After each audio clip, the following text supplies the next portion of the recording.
In the shipping and fishing villages around Kakinada, India, the poverty is stifling. The rotting stench of drying fish permeates the air. Like an ancient rite, the fishermen rise before dawn to take their archaic boats out into the surf to catch as much as they can haul. The cost of the boats they sail on are financed by loans they will never be able to pay off. This traps them into a cycle of debt for their entire lives. Large industry forms the backdrop for this strife-ridden cove. The mammoth stacks pump untold toxins into the air, and with very little regulation on pollution, the horizon lines in every direction are hazed by the airborne pathogens. This is no place to even raise pets, yet thousands of children are born and live out their formative years right here in these ports and fishing communities. The average wage for a day laborer within Kakinada is around the equivalent of $1 to $2 a day. Out here, on the fringed edges of this already crippled economy, one can expect to earn much less, if anything at all.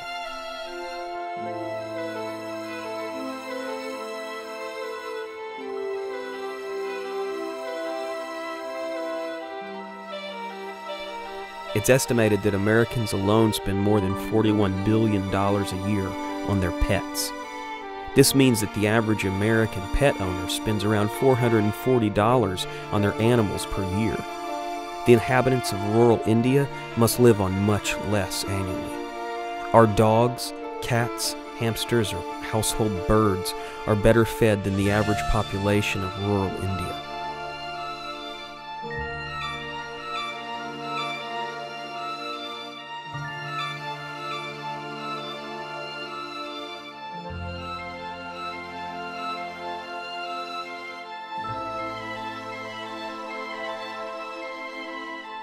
We're here in a small, nameless coastal village off the Bay of Bengal in southeast India, near the city of Kakinada. This village doesn't have a name. It's close to a lighthouse, so people just refer to it as the Lighthouse Village. It has a lot of poverty. People have a hard time getting clean drinking water, and it's difficult to find edible food.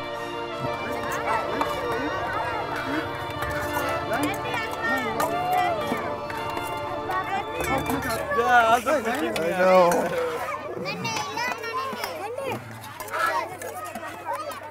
It's difficult for families to afford enough to feed their children more than once a day. And that's why Papa Rao and his ministry have tried to provide enough to supply them with a free meal at least once a week. This meal is called upma.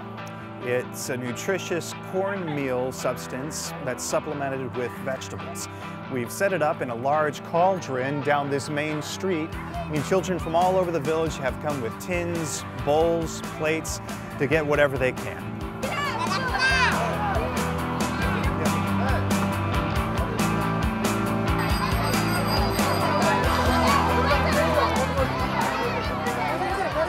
It was a feeding frenzy. Everyone was very excited to get as much upma as they could.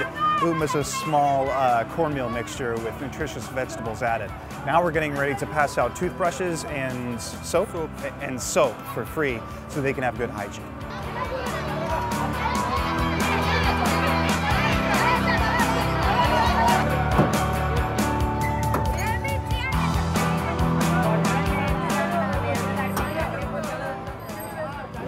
Looks like things have gotten a little too rowdy here, so we're going to take off. Yeah, people are fighting too much, and when this happens, the procedure is to load everything up and go to someone who's going to act a little more civilized. Parents and children alike were getting a little bit too violent and pushy. There were kids getting stepped on, kids crying, and we're here to minister to them, not cause injuries. So we're taking off now, and it looks like they're a little bit sorry to see us leave, but at the same time, excited we came.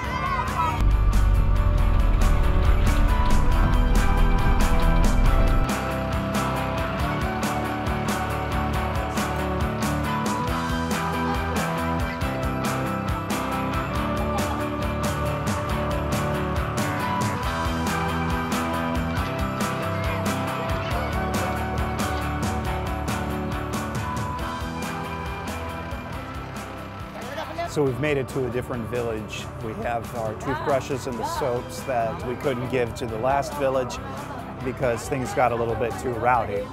This village seems to be responding in a little bit better order, and so after everyone's lined up, things go well, we'll get a chance to distribute these to the children.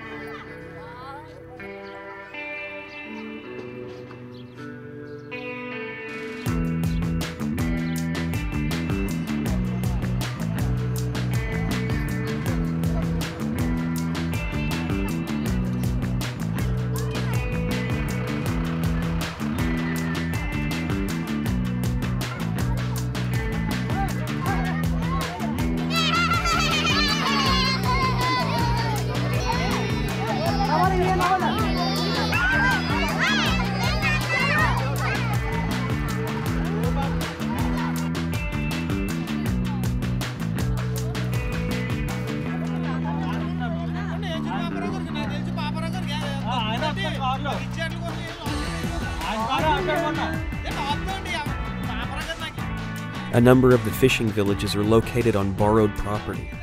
The port companies actually own the land where these squatter communities reside. As we were leaving, our host got yelled at and threatened quite severely for trespassing, even though we were there to help. This seems to be a common theme in India. Those who are trying their best to do good, to feed the poor, to care for orphans and widows, are often punished for it.